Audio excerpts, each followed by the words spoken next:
അയ്യോ തമാശ ചേട്ടന്മാരെ ഭയങ്കര തമാശ.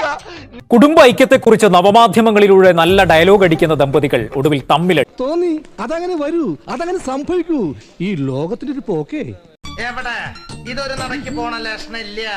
ഞാൻ ഇവന്റെ രണ്ടെണ്ണം വാങ്ങിച്ചിട്ടേ പോവുള്ളൂ. ഭാര്യയെ സെറ്റ് ടോപ്പ് ബോക്സ് കൊണ്ട് തലക്കടിച്ച് പരിക്കേൽപ്പിച്ചു. ഇവരെ ഞാൻ എവിടെയോ വെച്ച് കണ്ട പരിചയമുണ്ട്. ഇപ്പോ ഒരു ഭാര്യ ഭർത്താവിനെ ശ്രേഷ്ഠമായി കണ്ടു, അല്ലെ ഭാര്യ ഭർത്താവിനെ കണ്ടു, അല്ലെങ്കിൽ അപ്പൻ മക്കളെ കണ്ടു, മക്കൾ അപ്പനെ കണ്ടു, ചേട്ടൻ അനിയനെ കണ്ടു, ആ കുടുംബം സ്വർഗതുല്യമായിരിക്കും. ചാലക്കുടി ഫിലോകാലിയ ഫൗണ്ടേഷൻ നടത്തിപ്പുകാരായ മാരിയോ ജോസഫ്, ഭാര്യ ജിജി മാരിയോ എന്നിവരാണ് ആ ദമ്പതികൾ. ഒരു കുടുംബത്തിൽ ഒന്നും ഇങ്ങനെയാവാം. എങ്ങനെയാണോ എല്ലാവരും ഒന്നുപോലായി പോയത്? ഏത് മതക്കാർ വിവാഹം കഴിക്കുന്നു എന്നല്ല, അവരുടെ കുടുംബജീവിതം നയിക്കുന്നത് ആര് എന്നതിലാണ് കുടുംബത്തിന്റെ സമാധാനം കിടക്കുന്നത്. ഉപദേശം കൊള്ളാം വർമ്മ സാറേ, പക്ഷെ ചെറിയൊരു പ്രശ്നമുണ്ട്.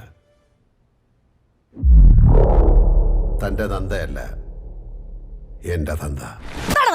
നിനക്ക് എന്തുവാടാ? എന്റെ മുടിയെന്ന് വിടറാ, പെണ്ണ് പിടിയാ മുടിയെന്ന് വിടറാ. എനിക്ക് ബെറ്റർ ആയിട്ടുള്ള പീസ് കിട്ടണോ? പീസ് കിട്ടണമെങ്കിൽ എവിടെയാ ഞാൻ മാറ്റം വരുത്തേണ്ടത് എന്നാ ചിന്തിക്കേണ്ട.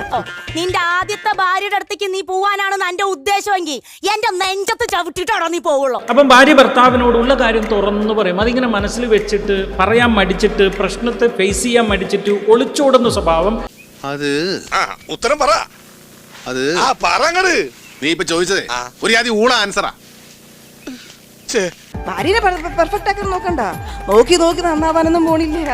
മുട്ടുതേയും, മുടി നരച്ചു പോകും, കണ്ണുകളൊക്കെ കുഴിഞ്ഞു പോകും, അത്രേ ഉണ്ടാവും. ഇമേജ് കംപ്ലീറ്റ് പോയി.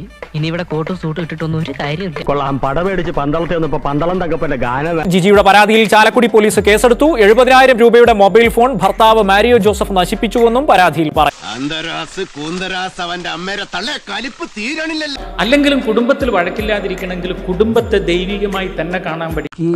എന്തോ എങ്ങനെ ചേട്ടാ കുന്തിരിക്ക എനിക്ക് ഇഷ്ടമാണ് എന്ന് വെച്ചാൽ അതിന്റെ മൂട്ടിലിട്ട് പോയിക്കരുത്.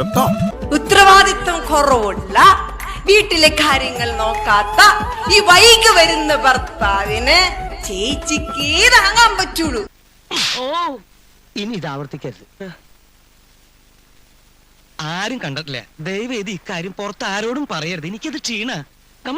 ജാമ്യം ലഭിക്കാവുന്ന വകുപ്പുകൾ പ്രകാരമാണ് കേസ്. കുറ്റം തെളിഞ്ഞാൽ 1 മാസം തടവ് ശിക്ഷയോ 5,000 രൂപയോ പിഴയായി ശിക്ഷയായി ലഭിക്കും. ഈ നാടിന്റെ ഈ അവസ്ഥയ്ക്ക് കാരണം ഇവന്മാരെ പോലുള്ള ഈരകാല മൃഗങ്ങളാണ്. ഇവരെ മാതൃകാപരമായി ശിക്ഷിക്കണം.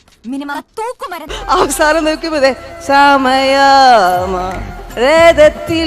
ഞാൻ അങ്ങോട്ട് പോവുകയും ചെയ്യും. തൽക്കാലം ഇത്രയും മതി. വരട്ടെ.